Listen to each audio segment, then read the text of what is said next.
what does Bol Bol and Stephen Curry both have in common? They're both second-generation NBA players. With Del Curry and Manu Ball both previously playing in the NBA, sadly though, this is the end of an era because we will never see a third generation of NBA players. Because it feels like in every single playoff game, there is at least one player getting hit in the balls. At the start of the Lakers and Grizzlies game, I was honestly super excited. We had the last game where Dillon Brooks was talking a bunch of shit to LeBron, calling him old and saying that he likes poking bears, all this stuff.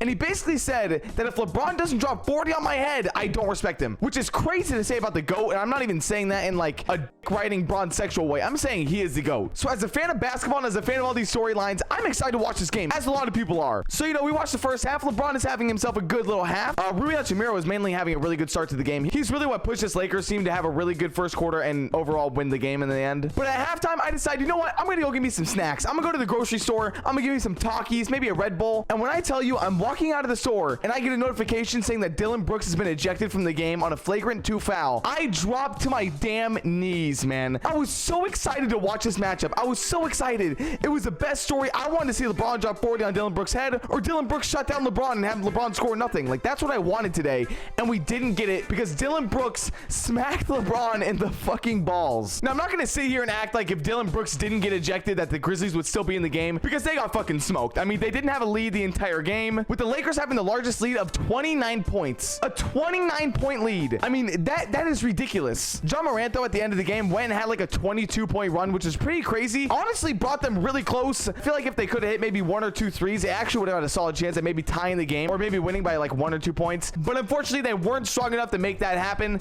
I feel like John Morant was still kind of struggling with his hand. I saw a video of him shooting earlier today and it didn't look too good, but it seemed to be fine come game time because the guy shot 6 for 10 from 3, obviously had 45 points and shot 13 for 26 from the field. It was a great game. Don't get me wrong. I still feel like there was just a little bit of like a holdback or a little bit of a hesitation for him because a lot of these points that he scored came at the end of the game, scoring 22 straight, where you kind of feel like at the end of the game, he just went all out and said, okay, I have to do something. I have to put this game into my hands one way or another. And that's why we saw that run. But this is one of those series that I honestly don't know how it will go. Like a lot of the other series that happened today that I'll get into and I'll start talking about for the rest of this video, I kind of know how they're going to play out. Like I have predictions as to how it'll go or what team will win what. But this series, I'm just lost. I'm genuinely lost because a lot of people saw the Grizzlies win last game and say, oh my God, the Lakers are cooked. They didn't have John Morant and the Grizzlies still won. Well, the Grizzlies don't need John Morant. We know that. We've seen that before last year and I talked about that in my last video. But this game was just complete domination. And I don't know if it was just because Dillon Brooks really hyped up LeBron and like they were all just ready to go out and start eating on them, or if it was just kind of just the vibe, if they just got the Staples Center, Crypto.com Arena, whatever the hell, and they enjoyed being back home and they were really hyped up by all their fans. You know what I mean? Like I don't really know why they dominated this game so hard, but they were not holding up. I'm now going to cut to me talking earlier in the day about all the other games that happened in the NBA. So if you see the room get a lot brighter, that is why. We have seen the first sweep in this year's NBA playoffs, and it's honestly really interesting. I think a lot of us, when we first saw that the Philadelphia 76ers were going to be going up against the Brooklyn Nets, that this would be a sweep, okay? We all knew that the Brooklyn Nets only really got here because of the wins that Kevin Durant and Kyrie Irving provided for them, and maybe 1 or 2 Cam Thompson, like 40-point games. But other than that, they stayed afloat for a little bit, and that's how they got there and not in the play-in. They were not supposed to be here. With that being said, though, I don't think it's necessarily over for the Brooklyn Nets. Now, yes, they are kind of struggling when it comes to like their draft capital and stuff like that, but they still have decent pieces, and people like Nick Claxton, Mikal Bridges has been awesome for them. Dinwiddie is a solid player, although Din Shitty is now out of the playoffs. Like Kyle Kuzma said, he said, go 76ers. Din Shitty is now in Cancun. That is true. Now, the interesting part about this whole entire thing isn't necessarily this series in specific. With the 76ers most likely going up against the Boston Celtics in the second round, we still don't know what Embiid is looking like. After he got injured in the game 3 of the Brooklyn Nets series, it came back that he has a sprained right knee and he should return as soon as early next week. But we are seeing tweets from NBA Central saying that Doc Rivers said that Joel Embiid's MRI did not turn out well. Now, whether or not this is like a credible source, apparently they're a Brooklyn Nets beat reporter, which could make sense as to why maybe they would say that the MRI didn't come out good. Maybe because they got swept. I don't know. I don't know how credible the source is, but I won't really believe that Joel Embiid is healthy until we see him back on the court. This sweep helps the 76ers though in so many more ways, because now that Embiid is maybe hurt, they have all this time to recover, make sure he's good. Everyone gets a lot of rest. This is usually the good part about getting a 4-0 lead, but I think mainly the fact that Embiid is hurt, this helps them in a lot more ways. With the Boston Celtics series currently only being 2-1, they get a lot of time to relax. So maybe, and most likely, I'd assume that by the time they are ready for the second round matchup, Embiid will be healthy and ready to play. And I'll tell you right now, I haven't really been too much of a fan of a lot of these first round matchups in the NBA. They've been pretty lame. Another one that we are going to go over that isn't lame is the Clippers versus Phoenix Suns, because we saw a very crucial win here by the Phoenix Suns, and there's a lot to go into. With the Suns taking game 4, which brings them to a 3-1 lead, it'll be really hard for the Clippers to come back. Now, especially with them not having Paul George, like we know for the whole entire series, and them maybe not having Kawhi Leonard for the rest of this series, it'll be interesting. And maybe by the time you see this, Kawhi Leonard's healthy and fine, will be back next game. It still will be very hard for them to come back from a 3-1 lead, especially going up against a team that has Kevin Durant, Devin Booker, and Chris Paul on it. I honestly will say, though, as someone who came into this series really wanting the Clippers to win, I don't like super teams. Okay, I think that's enough said. I am happy with how the Clippers are doing. Now, yes, it sounds crazy considering that they're down 3-1, but Russell Westbrook just dropped 37 points today on 60% shooting while shooting 50% from 3 on 6 attempts. I'm just so happy to see that Russell Westbrook is still doing good.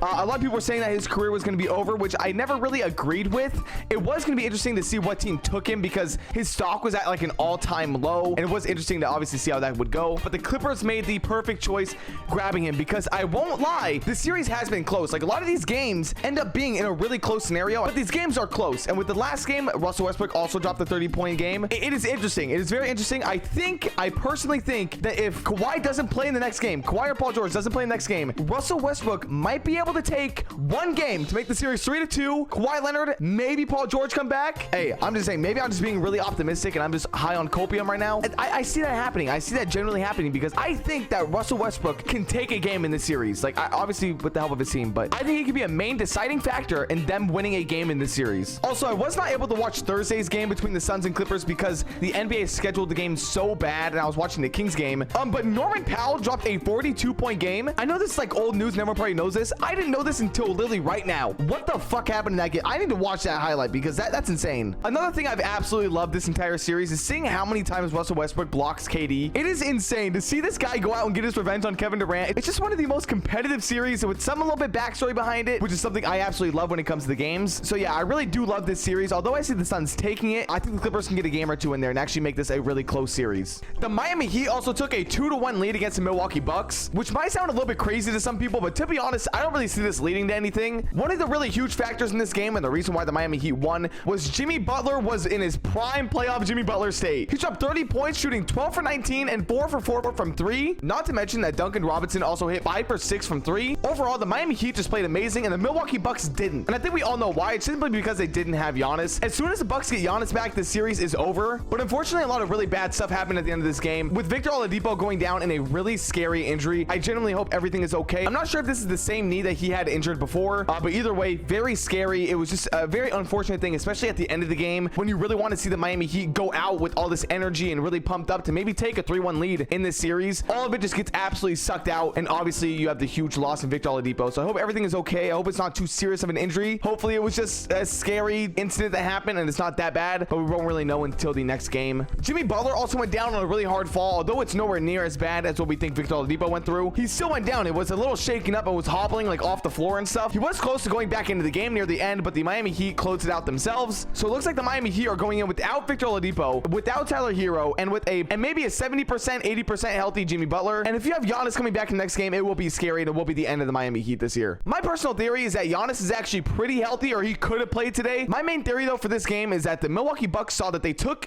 game 2 without Giannis and thought, hey, maybe we can get game 3. So I feel like they really sat him out, although he could have played in today's game. Then again, these are all just rumors that I made up. I'm not part of the medical staff, okay? Like, I don't know anything. So yeah, we will see. We'll most likely see a healthy Giannis in the next game. If not, the Miami Heat might be able to actually take a 3-1 lead against the Bucks.